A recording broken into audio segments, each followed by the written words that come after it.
জামাল। হ্যাঁ কোন মোড়ল সাহেব? ক্ষেত খোলা তো তুমি দেখাশোনা করো। হ্যাঁ। কোন ক্ষেতে কি বুনলে, কোন ক্ষেতে সার দিলে, কোন ক্ষেতে কি করলে? বোয়ালির চকে শস্য বুনছে 5 বিঘা।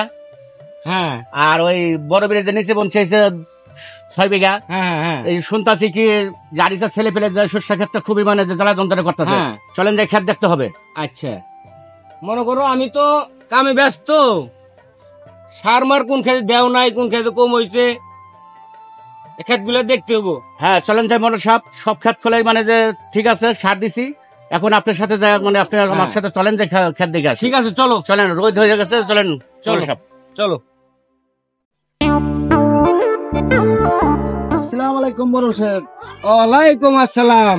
ভালো আছেন? হ্যাঁ ভালো আছি, তুমি কেমন আছো? ভালো আছি, আল্লাহ ভালো রাখছি।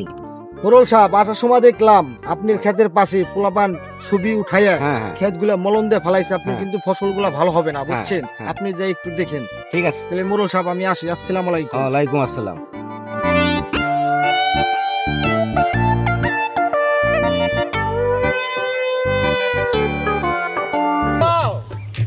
চারিদিকে দেখছো কিরকম ওয়াও না? রাব্বি, সরিষা ক্ষেতের পরিবেশ গুলো অনেক সুন্দর লাগতেছে, তাই না? তাহলে চলো দু একটা ছবি টবি উঠে চিঠি করে রাখি, এগুলো তো কয়েকদিন পর থাকবো না নাকি? চলেন যাই। জানি কি বলো? হ্যাঁ চলেন যাই, যাওয়া যায়। তাহলে চলো যাই।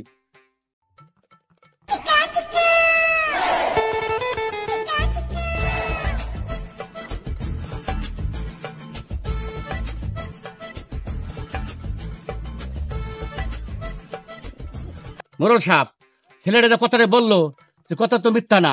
চলেন যাই, ছেলেদের একটু শাস্তি করতে হবে। আচ্ছা চলো। চলেন যাই।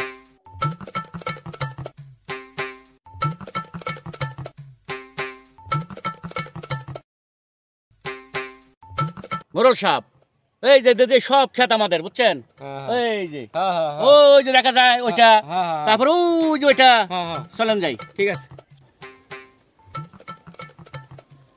ক্ষেতের গেলে কি অবস্থা ভাই, ওই যে ওইটা হচ্ছে সার দিতে হবে, বুঝছেন? আর ঠিক আছে।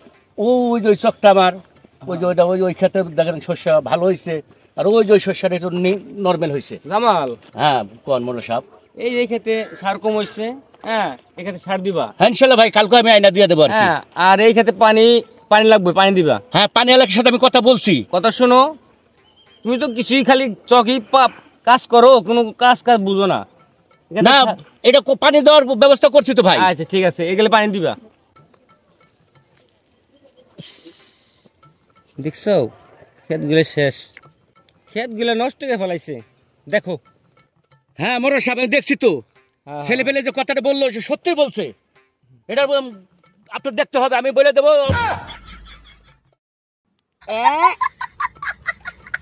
জামাল সাহেব, হ্যাঁ মোড়ল সাহেব।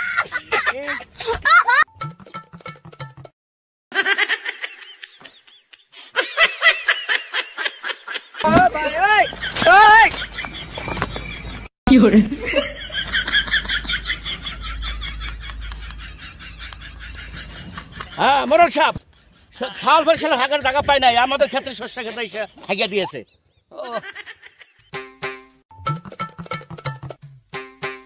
রাব্বি ভাই। তাহলে সরিষা ক্ষেতের আবহাওয়া তো অনেক সুন্দর আছে। হ্যাঁ তাহলে ফোনটা বাই করে একটা সেভি টেবি তুলি, স্মৃতি তো করে রাখা লাগবো না, কয়েকদিন পর তাহলে পাওয়া যাবো না। অবশ্যই অবশ্যই, আমরা ছবি তুলে তুলি। আচ্ছা ফোনটা বি করো। ভাই সেলফি পরে উঠান, আমার আগা ধরছে। আরে খারা, আগা আমারও ধরছে, আগে সেলফিটা উঠাই নই, তারপরে আঁকতেছি সবাই মিলে। সরিষা ক্ষেতের পারে আগার যে মজা, খোলা জায়গায় আগার একটা মজা আলাদা। গোয়ায় বাতাস লাগামু আর রিল্যাক্সে আঁকবো, কি কও? Selfie selfie.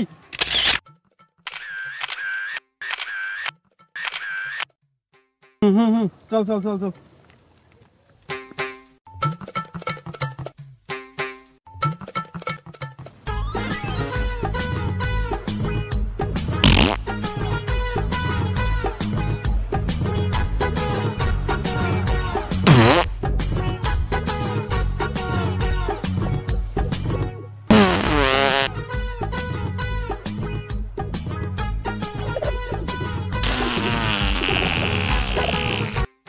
মোড়ল সাহেব, ওই ক্ষেতটা হলো দু একটা ক্ষেত দেখে সেরা, চলেন আমরা চলে যাই।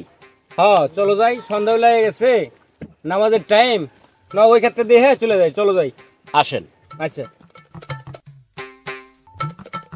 নামো যাও। মোড়ল সাহেব ওই যে ছেলেটা পায়খানা করতেছে আমাদের খেতে, ওই দেখেন ওই দেখেন। এই ছেলে তুমি ওখানে কি করো? ওই তো মোড়ল সাহেব পায়খানা করতেছে। মোরল সাহেব পায়খানা করতেছি না, আপনার শস্য খেতে সার দিতেছি। জামাল ওই ছেলে ধরছে, ধরো ধরো ধরো ধরো ধরো। মোরল সাহেব দরো দরো তো পরের কথা, কাছে আইলে গেলাম গুদা ঢেল দিমু।